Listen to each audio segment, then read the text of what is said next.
Here we will try to study the difference between working across sheet and usage of ranges. First I will use a traditional conventional way of working across sheet, and then we will start smoothing it by using ranges. So here's the first thing I want.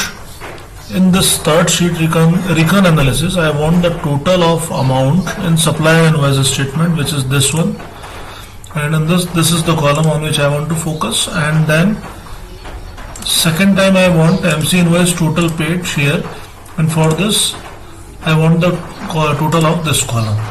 So let's start working across the sheet. Is equal to sum.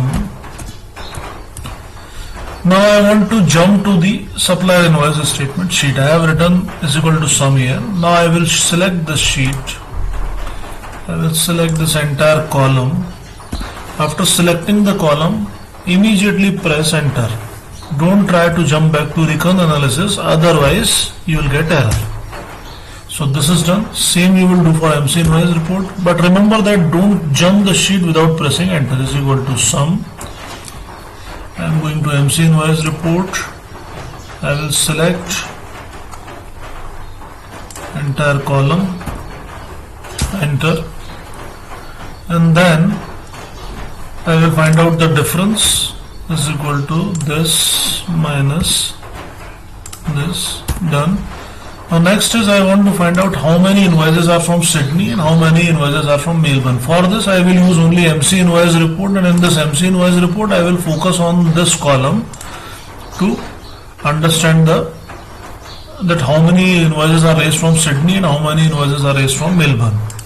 So for this, here I will come is equal to count if, and in count if it will ask first for range. So I will go to MC invoice report, and as I told you that this will be my range, entire range.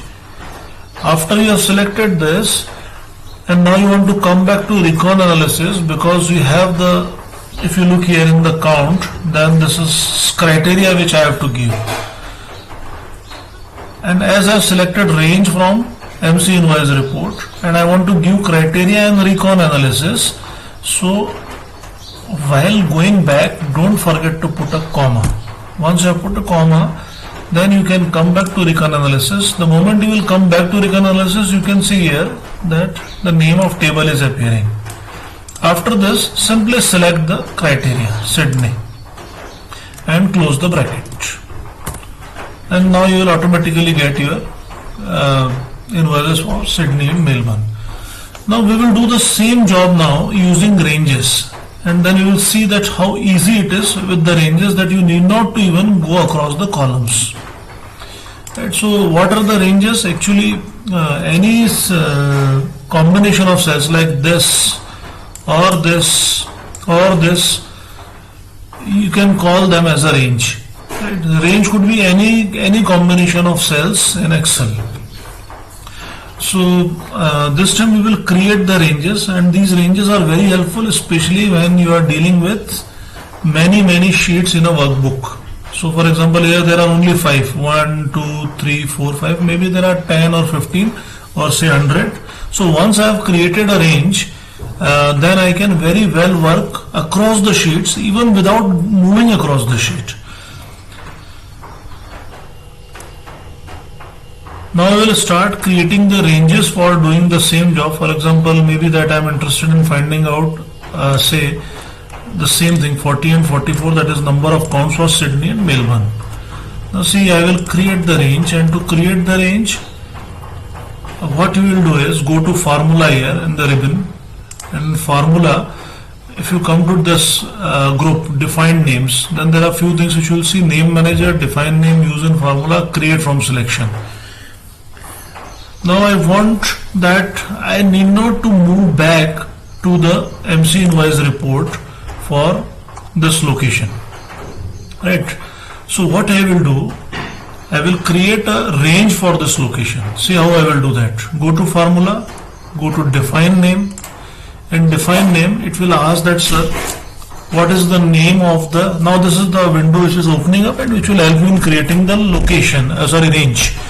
So I am creating first range by the name location.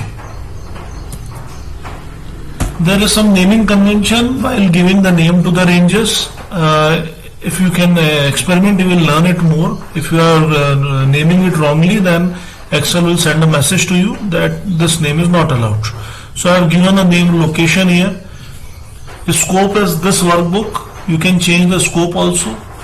For example, here the different possible options are given, that you may be interested only in using a range for a particular worksheet, but I am interested that this range should work across the workbook, because this is how I can use the range to move across the sheet. The second is, it will ask that, sir, this location, the range which you are creating, what it consists of. So for that it is refers to. So go to this arrow and select this entire location, Control Shift down. Once you have done that, again go back and OK. Now your location range is ready. What will happen if the range is ready? Now you can see the magic here. Come back to the reconciliation analysis. Again I will do the same thing, is equal to COUNTIF. With this COUNTIF, the first criteria is, sir, what is your range? What I was doing previously when I was working across sheet, I was going back to MC&OS report, and from there I was selecting the range. This time you need not to do that. Simply press F3. If it is your laptop, then press function F3. When you will press F3, you will get the number of ranges which are there in your workbook. So I have recently created this one, location, in which I am interested, so I am selecting this. OK. So my location is ready. So this will do the same job which I was doing actually manually while selecting the column. And after that, put a comma and give your criteria, Sydney, and close the bracket and enter. See, you will get the same answer. So in this way, I have used the range to overcome the problem of moving across the sheet. So when you are working across the sheet then you can use this ranges to smoothen your process. So now we will see the second part of ranges. In the first we have seen how to apply the ranges over the columns. Now in this I will show you that how we can apply the ranges for a particular cell or a particular value. For example, here in the column 12 there is a formula for applying late charges, penalty charges and flat rates on the amount for your late payments.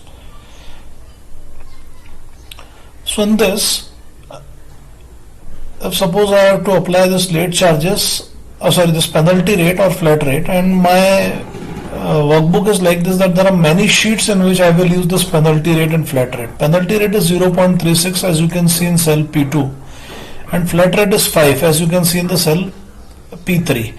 Now these two rates I will use or apply across many sheets.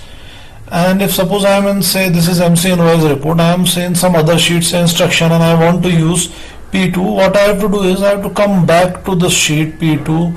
I have to select the cell, put comma, and then again go back to instruction sheet. In this process you may start making some mistakes, and especially if there are some tables created, then definitely it is going to happen. So to overcome such problems, you should always create the ranges.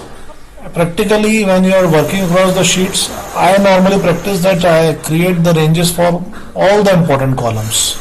So let's start creating the range for first penalty rate here. I am writing penalty rate.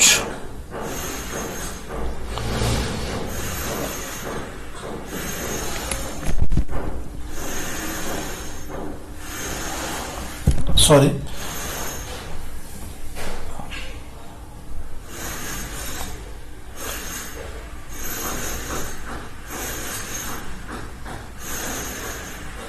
So go to this group, define name, here type penalty rate.